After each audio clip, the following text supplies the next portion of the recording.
Namaskar. Welcome you all.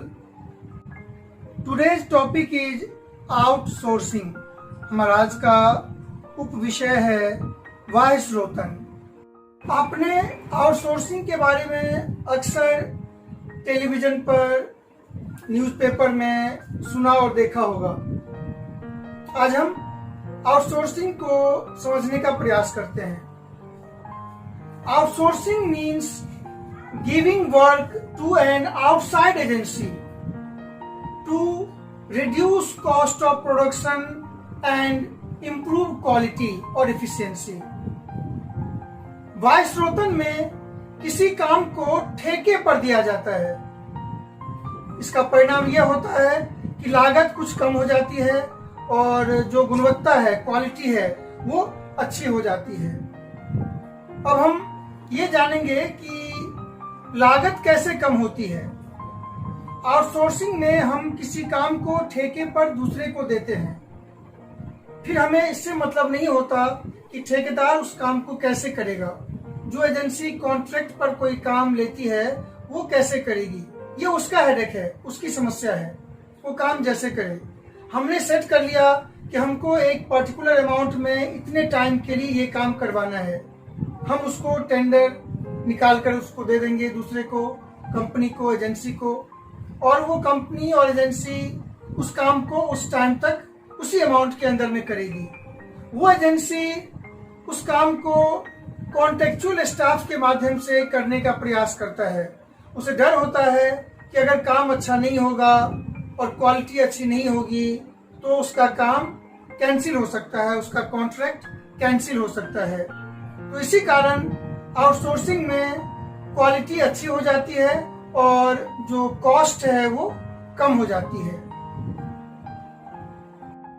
Outsourcing has helped in opening of large number of call centres in India और other country. Outsourcing की वजह से अपने देश में बड़ी संख्या में कॉल सेंटर खोले गए। Next, outsourcing is done in those country where cheap and skilled laborers are available. Outsourcing उसी देश में होता है जहां पर कुशल और सस्ते श्रमिक उपलब्ध होते हैं। तकनीकी रूप से ज्यादा कुशल कारीगर उपलब्ध होते हैं। कोई भी कंपनी चाहती है कि ऐसे एरिया में कंपनी लगाई जाए जहां पर उत्पादन लागत कम से कम हो और मुनाफा ज्यादा से ज्यादा हो। Next, some of outsourced business activities are information technology, human resource, customer support and call center. अब हम बात करते हैं कि आउटसोर्सिंग से फायदे क्या हैं। What are advantages of outsourcing? इसके बहुत सारे एडवांटेजेस हैं। इसमें सबसे पहले आता है कि आउटसोर्सिंग की वजह से जो कॉस्ट है वो रिड्यूस हो जाती है, कम हो जाती है। दूसरा, जो वर्क क्वालिटी है, गुणवत्ता है, वो इम्प्रूव हो जाती है, एफिशिएंसी अच्छी हो जाती है।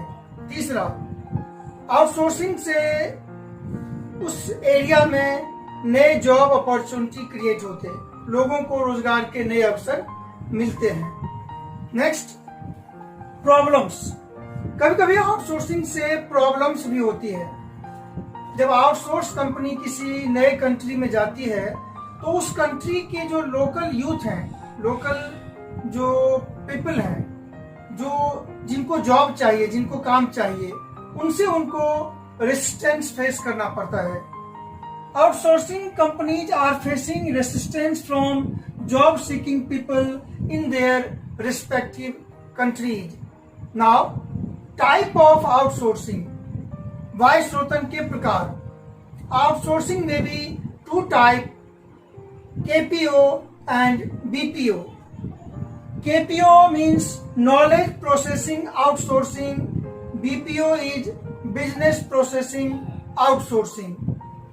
KPO is related to highly skilled works. KPO में बहुत ज्यादा प्रोफेशनल्स इन्वॉल्व होते हैं।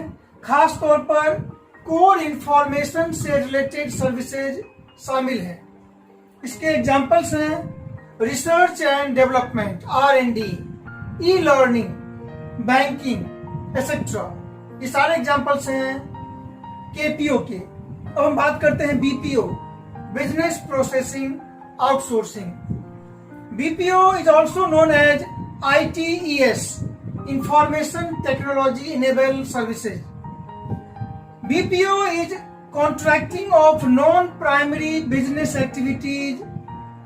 BPO में जो नॉन प्राइमरी बिजनेस एक्टिविटीज हैं वो शामिल होते हैं। For example human resource HR, accounting, call centre, customer care. तो ये सारे एग्जाम्पल हैं BPO के। हम आशा करते हैं कि आपको आउटसोर्सिंग के बारे में जानकारी मिली होगी। धन्यवाद। और इस सब्सक्राइब बटन को टच करके सब्सक्राइब करें।